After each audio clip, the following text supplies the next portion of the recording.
Hello Gill में welcome. An investment in education page the best interest. आज ये क्या इन्वेस्टमेंट की इंटरेस्ट की बातें हो रही हैं।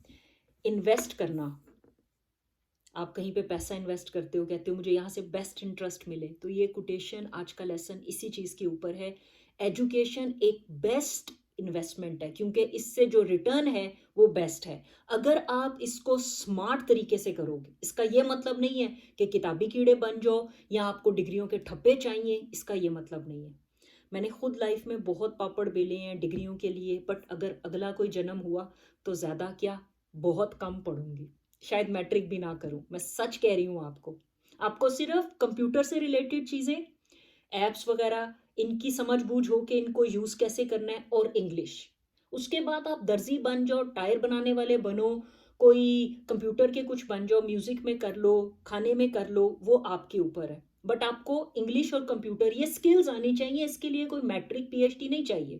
खैर, स्मार्ट तरीके से हम 10 पॉइंट्स देखते हैं। पहला पॉइंट, टाइम सेव करने के लिए ऑनलाइन क्लासेस।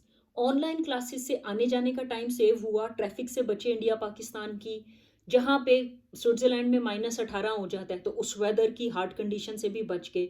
सो ऑनलाइन क्लासेस आपकी एक इन्वेस्टमेंट हो सकती है, लेकिन टीचर में दम होना चाहिए, नहीं तो मत पढ़ो।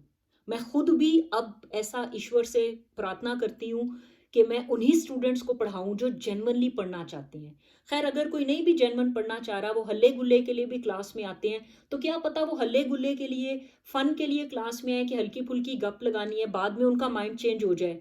सो हर एक वेलकम है। Point number 2, language learning apps. Apps से आप सीख सकते हो। कुछ ऐप्स हैं जो आपको फ्री में प्रैक्टिस की ये ऑप्शन देते हैं।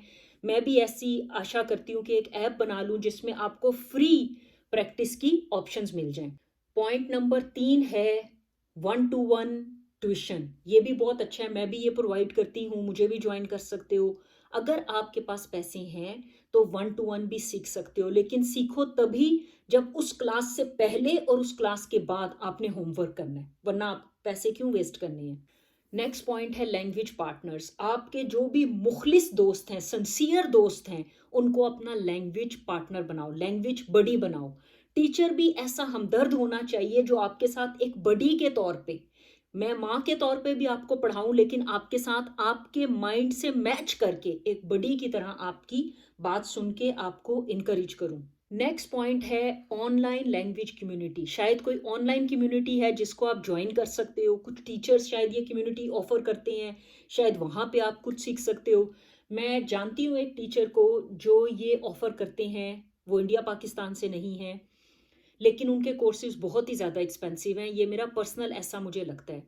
और इंडिया पाकिस्तान के लोग बहुत फ्री डेटा यूज़ कर सकते हैं, सो इसीलिए उस टीचर का मैं नाम नहीं अभी ले रही। अगला point, engage with English media. BBC, CNN, ये जो चीज़ें फ्री में आपको यूट्यूब से मिल सकती हैं, इससे आपको फ़ायदा उठाना चाहिए। पर्सनली मैं ब्रिटिश इंग्लिश पसंद करती हूँ, तो आपको मैं कोशिश करूँगी कि ब्रिटिश इंग्लिश के ये बीबीसी के कोई क्लिप, ऐसी वीडियोस बनाऊँ कि 2 मिनट का क्लिप आपको सुनाया, फिर उसके ऊपर अपना देसी तड़का लगाया, फिर उसके ऊपर आपने प्रैक्टिस की। ऐसा भी कुछ मैं कर सकती हूँ। अगला पॉइंट, रीड वाइडली, दिल खोल के पढ़ो। लेकिन क्योंकि मेरी स्पेशलिटी भी स्पोकन इंग्लिश है और आपको वो बहुत ज़्यादा चाहिए लाइफ में, 5 मिनट पढ़ा, 5 मिनट कम से कम स्पीकिंग की, वरना उस पढ़ने का कोई फायदा नहीं, वरना वो पढ़ना जो है ना, वो आपने क्या बोलूं क्या कर दिया। सो आपको हर इंग्लिश की स्किल के साथ स्पोकन को जोड़ना है अगर आप कम टाइम में स्पोकन में बेस्ट होना चाहते हो। अगला पॉइंट, स्पीक विद कॉन्फिडेंस। भरोसा रखो, दिल से अपना होमवर्क करो, दिल से प्रैक्टिस करो, और कॉन्फिडेंस रखो कि अगर सादिया गिल सीख सकती है, हर कोई सीख सकता है। मैंने आपको पहली वीडियो में भी शेयर किया, मैं बेहद हम्बल बैकग्राउंड से हूँ, लाइफ में एक बहुत हार्ड टाइम भी मैंने देखा हुआ है, इवन स्विट्जरलैंड में एक हार्ड टाइम देखा हुआ है। सो मैं कर सकती हूँ तो आप भी कर सकते हो, और आप करोगे। हेलो गिल है ना। वोकेबलरी का जर्नल, इसका मतलब है कि एक आप 2 रुपए की कॉपी ले लो, कोई नोटबुक ले लो। मैं भी दिल्ली से लेकर आई थी स्विट्जरलैंड में, आज भी वही यूज कर रही हूँ।